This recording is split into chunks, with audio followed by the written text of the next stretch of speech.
everybody, it's me, your buddy Dave, the host of the Dark Stuff channel here on YouTube. Thank you so much for checking out my latest video. This week I'm doing a review of a recent concert I saw. One of the most legendary grindcore metal bands, death metal bands of all time, Napalm Death, along with grunge and metal legends, the Melvins. I've seen the Melvins before, never seen Napalm Death before. This was a new experience. Also on the bill, Australian punk rockers, the Hard-Ons. Got a review of all of it coming up right now.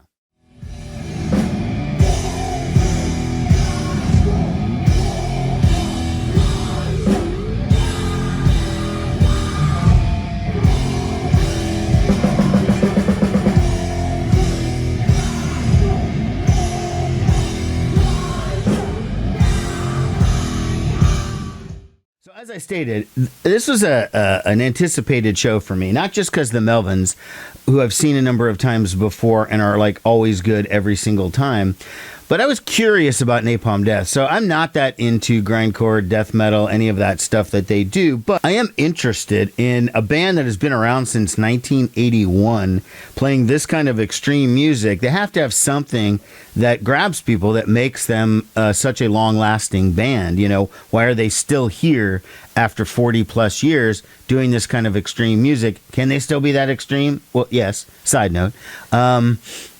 Also on the bill, like I said, was the Hard-Ons, which is the Australian punk rock band, although there was a singer, I think his name was Curtis, who was the singer of Poison Idea, who was doing vocals for them. So if you're a Poison Idea fan, it was a nice bonus. I only kind of know them by name.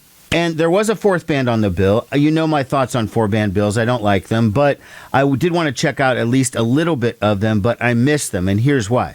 So I parked the car, and I'm walking towards the waiting room, the venue, and I see Jeff McDonald of the Melvins and Redd Kross sitting on like a bus bench by himself, just chilling. And I'm like, I almost was just going to walk by because I'm a big Redd Kross fan, and I got a little bit nervous. But I was like, well, when am I going to have the opportunity to talk to him? So I decided to just chat him up. He was super, super nice. Very great guy. We talked a little bit about the Melvins and about Redd Kross.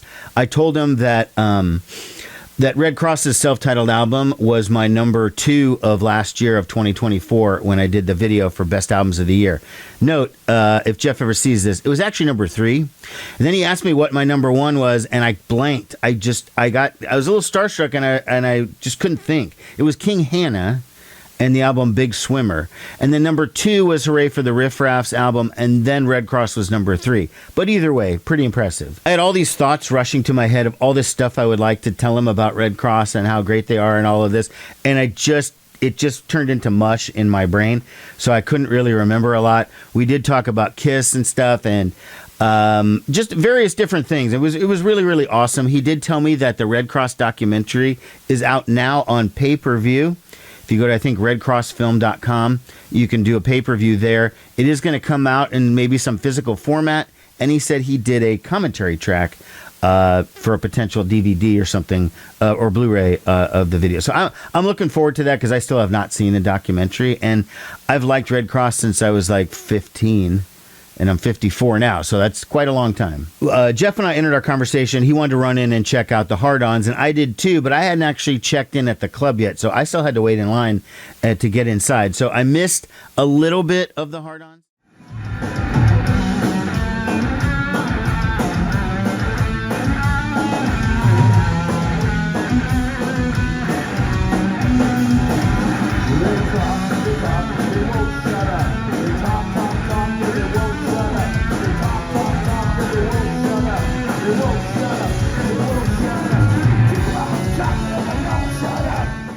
Okay, so it was Jerry A. was the singer of Poison Idea who's filling in for the Hard-Ons. So I did get to see them, a couple of songs of those guys, and it was cool. It was kind of just fast punk rock. It was more like a checking it off the box. I can say that I've seen the Australian band, the Hard-Ons, and for people who are into Poison Idea, that's a nice bonus that Jerry A. was also doing vocals. So we move on from that. They only played like about 30 minutes. It was a very, very brief set. Point out that this show started so early. Like the first band went on at 6 o'clock, Poison Idea at 7, and then the Melvins were like 7:45 or 7:50 or something. So it was still extremely early. Normally I like that, but I was a little bit thrown. just by because it was daylight out, and the Melvins were on stage, and you could see out the windows that it was daylight.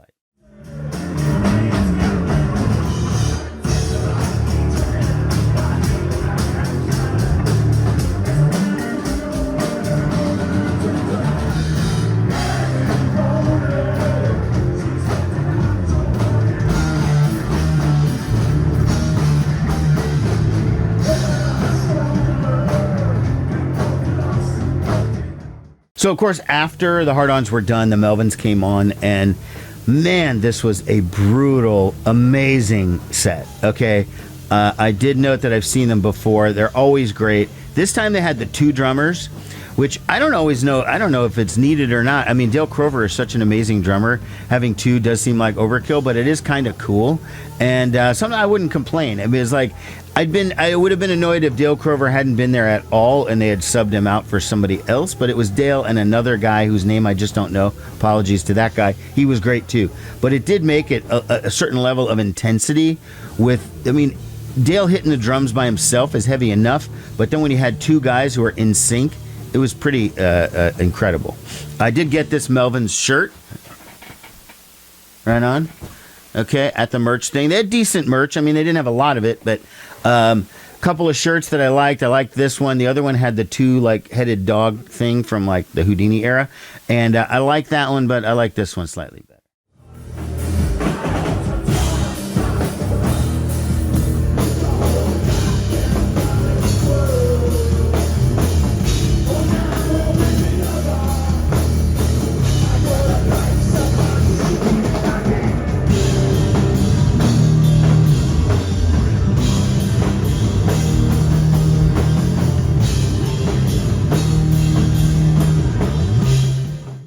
It's going to be pretty impossible for me to tell you specifically what songs they played. I mean, I have a bunch of Melvins records.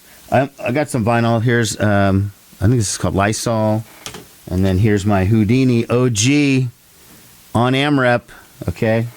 And then, of course, I did have Stoner Witch, and I don't know what happened to it, but I've got this one, too. This is Stag on vinyl.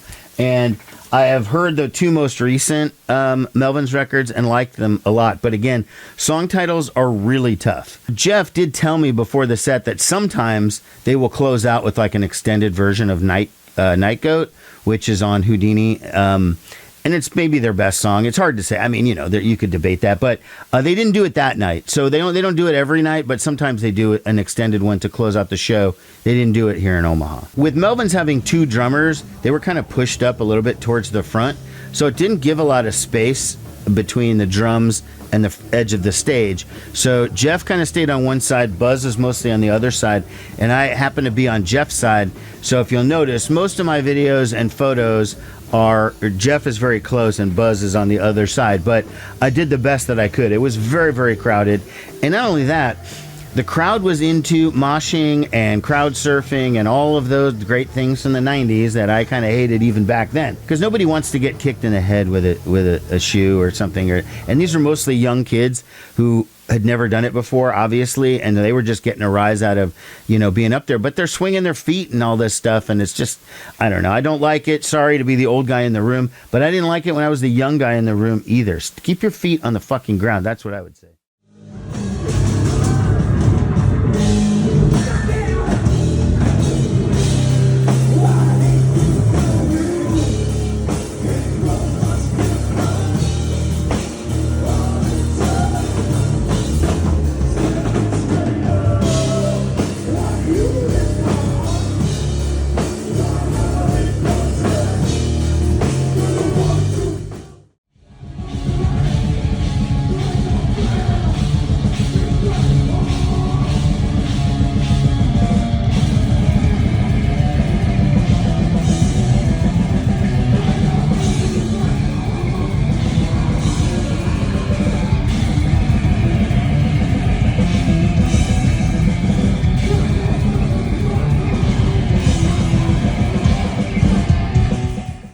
So last up was Napalm Death, and as I said, I'm not necessarily into that kind of metal, but they are a legendary band, and I wanted to see them. I want to be able to say that I saw Napalm Death.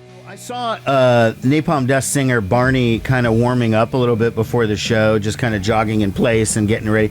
And boy, he goes nuts on stage.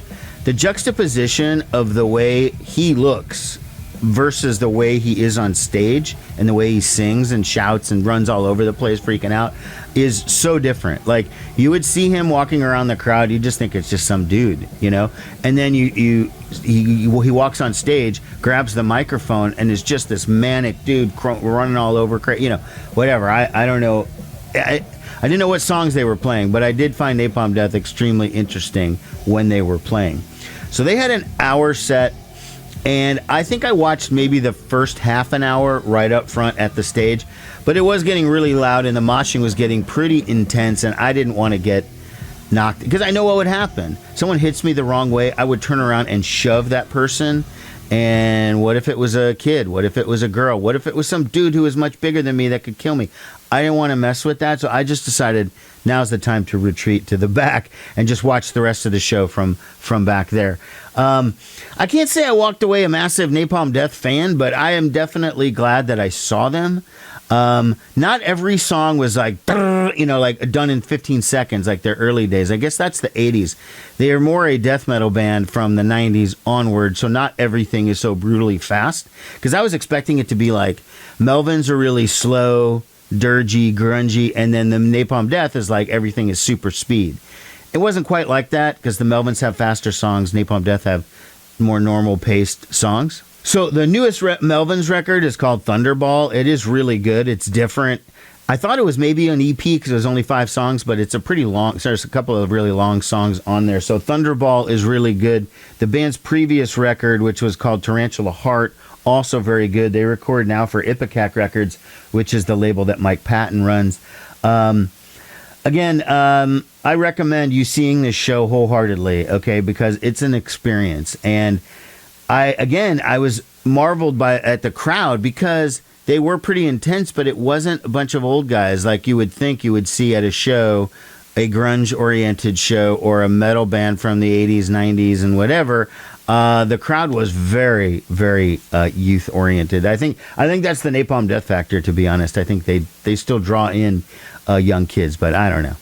Anyways, that's all I got for you, folks. Thanks a lot for watching. Take care. Bye-bye. So, you have a MySpace page or something?